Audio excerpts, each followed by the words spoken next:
Friends, back to Bhavani lifestyle. அனைவரும் எப்படி இருக்கீங்க? இந்த பதிவு ஒருத்தவங்க என்கிட்ட கேட்டிருந்தாங்க. நீங்கள் 4 கிளாஸ் அரிசி எடுக்கிறீங்க, அரை கப்பு உளுந்து எடுக்கிறீங்க, மாவு பொங்குமா, இட்லி சாஃப்டாக வருமானு அவங்களுக்காக இந்த பதிவு பாருங்கள். இது நேற்று நான் அரைச்சேன்.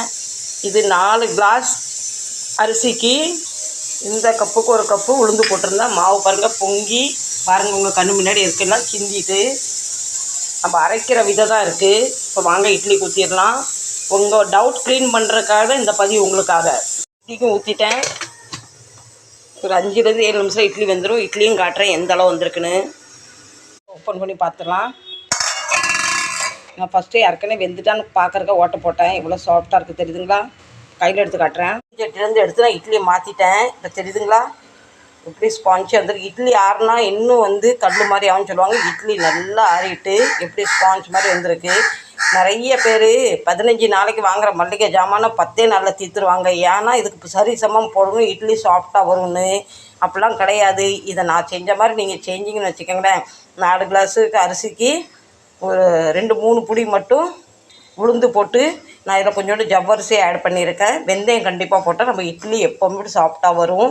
இது இன்றைக்கி கொஞ்சம் இட்லி சப்னா மாதிரி இருக்குது பாருங்கள். எளிமையான முறையில் ரோட்டு கடை ஸ்டைலில் சாம்பார். இதுக்கு நான் என்னென்ன காய்கறி எடுத்தேன்? உருளைக்கிழங்கு ஒரே ஒரு கைப்பிடி மட்டும் பருப்பு எடுத்தேன். கத்திரிக்காய், தக்காளி, வெங்காயம், பருப்பு ஒரு பிடி தான் எடுத்தேன். மீதி காய்கறி போட்டேன். நம்ம பருப்பு கூடுதலும் போட்டு வைக்கலாம். ஆனால் அந்த பருப்பு நம்ம ஒரு வாரத்துக்கு வாங்குகிறோமோ அந்த பருப்பை நம்ம 20 நாள் எடுத்துகிட்டு போகிறது நம்ம பெண்கள் தான் காரணம். பெண்களுக்கு சிக்கன் ரொம்ப முக்கியம். அதனால் ஒரு ஸ்பூன் கடலை மாவு எடுத்து தண்ணியில் அப்படி கரைச்சி வச்சுருக்கேன். இந்த சாம்பார் ரொம்ப டேஸ்ட்டாகவும் வரும், நல்லா குழு குழுன்னு வரும். மல்லிகை ஜாமான்லாம் நம்ம எந்த அளவுக்கு கரைச்சி ஊற்றுனால நல்லா கண்டிப்பாக கொதிக்க வச்சுக்கணும். அப்போ தான் டேஸ்ட்டும் கூடும், சாம்பார் நல்லா குழு குழுன்னு வரும். ஸ்டைலில் நம்ம சாம்பார் ரெடி. எப்போ நீங்கள் சாம்பாருக்கு தாளிக்கிறது 2 வெந்தயம் சேர்த்துக்கோங்க. ரொம்ப மணமாக இருக்கும். கண்டிப்பாக கொஞ்சம் பள்ளியில் போட்டுக்கணும். நீங்கள் என் வீடியோ உங்களுக்கு எங்கேயாவது ஒரு இடத்துலாவது ஹெல்ப்ஃபுல்லாக இருக்கும்னு நினைக்கிறேன். நீங்கள் எங்கேருந்து பார்க்குறதுன்னு கண்டிப்பாக எனக்கு கமெண்ட் பண்ணி சொல்லுங்கள். ஒரு வீட்டை நடத்துறது, ஒரு நாட்டை நடத்துறது பெண்கள் கையில் தான் இருக்குதுன்னு நான் நினைக்கிறேன். நீங்கள் என்ன நினைக்கிறீங்க சொல்லுங்கள்.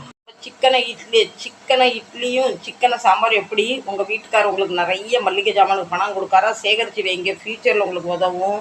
எவ்வளோ முடியுமோ குவான்டிட்டி குறையா போட்டு அதை நல்லா டேஸ்ட்டாக பண்ணுறது நம்ம பெண்களில் தான் இருக்குது. சரிங்களா? அந்த பதிவு பிடிச்சிருந்தா கண்டிப்பாக எனக்கு சப்போர்ட் பண்ணுங்கள். நீங்கள் எங்கேருந்து என்னை ஃபாலோ பண்ணுறீங்க கமெண்ட் பண்ணி சொல்லுங்கள். எனக்கு நீங்கள் பார்க்க எனக்கு கொடுக்குற லைக்கு, எனக்கு கொடுக்குற சப்போர்ட் எனக்கு ஒரு மோட்டிவேஷனாக இருக்குது.